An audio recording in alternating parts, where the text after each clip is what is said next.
Төлөөлөгч нар бид нар одоо та бүхний байгууллагын одоо бодлогыг төсвийг үйл ажиллагааг ингээ батлаад явдаг. Эргүүлээд энэ маань өөрөө тухайн одоо сонгогдсон төлөөлөгчдийн тойрогт иргэдэд хэрэгцээтэй ингээл одоо мэдээлэлүүд байдаг. Эргээд ямар ч мэдээлэл байдгүй. Бүр хүчээр төлөөлөгчийн баланкан дээр албан бичиг явуулаад ч хариу өгдөггүй том толгойтой нөхдүүд байгаа шүү дээ. Тэгэхээр тэгээд бас сайн жишээг, сайн ажлыг бас та нар бас ингэж нэвтрүүлж ажилласаа гэж бас хүсэж байгаа шүү. Албан ёсоор одоо чуулган дээр та хэдээс бас хүсчээ. Тэгээ зөвхөн төсөв батлах үеэр жилдээ нэг удаа нэг царай алдцгаагаад л босод үед нэг пэдигээл хуралдаач ирэхгүй, хариуч өгөхгүй, ямар ажил хаана юу хийгдэж байгаа ч мэдэгдэхгүй ийм одоо тодорхой бос баймааргүй бай шүү гэдгийг бас сануулад хэлчихье. За энэ хилцэж байгаа асуудал энэ хоёр дээр энэ их ойлгомжтой л да. Миний санал бол нэг ийм байгаад байгаа юм.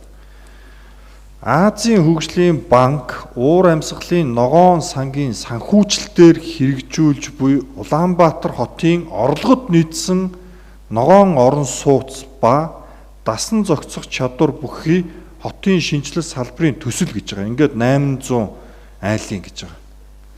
Энэ өгүүлбэрийг сонсоод иргэд их баярлж байгаа юм. Өөрөөр хэлбэл Баян Ушууны иргэд, Шарадны иргэд энэ одоо орчимд амьдарч байгаа иргэд маш их баярлж байгаа байхгүй. Гэтэл та хэд одоо ингээд хурлын даргаар иргэдийн урлаар оруулж ирж байгаа тогтоол дотроо нөөт ороогүй үн гэж оруулж ирж байгаа юм. Жишээлбэл Баян Ушуу орчимд метр квадрат нь орон сууцны үн шүү. 2,727,272. За энэ өртгөөр хүн одоо нэмхэн нөөт орох нь шүү дээ. Хүн очиж амьдрах уу? Тэгээд та сая тооцоож бодсон гэж энэ төсөл шүү дээ. Одоо бас гадны дэмжлэгтэй төрийн дэмжлэгтэй төсөл шүү дээ. Тэрнэш хувийн компани барилга бариагүй байхгүй юу? За шар хад дэд төв орчимд гэж байгаа. Орон сууцны метр квадрат нь 3 сая 45 мянга. Энэ одоо тэр бүс нутагт тооцоолж үзснээр дүүцхүүц одоо орон сууц мөн үү биш үү? Нөөт ороогүй. Миний ойлгож байгаагаар бол энэ бол өндөр өртөгтэй байна гэж би харж байгаа юм. Яагаад өндөр өртөгтэй гэж харж байгаа вэ гэхээр энэ өөрөө түрүүн би хэлсэнтэй Азийн хөгжлийн банк, уур амьсгалын ногоон сангийн санхүүжилтээр гэдэг ингээд дэмжлэгтэй байхгүй юу? Тэрнэш хувийн компани орон сууц бариагүй. Тэгэхээр миний санал юу вэ гэхээр энэ тооцоолыг дахиж бодож үзээч. Та хэд бол одоо ингэсэн байна шүү дээ. Энэ худалдан борлуулах үнийг батлагдсан тэзүү гэж байгаа байхгүй юу?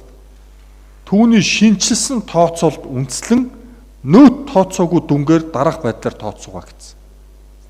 Тэгээ энэ бол өндөр болоод байна шүү. Тэгээд ашигын төлөө бус баймаар байхын уул нь чинь зорилттой шүү дээ. Тийм үү?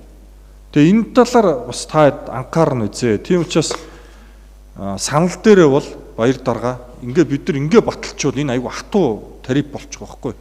Тэгэхээр энэ тарифыг тодорхой одоо бас ингээд яг судалгаа яг бодиттой хиймээр байна л да, хармаар байна л да.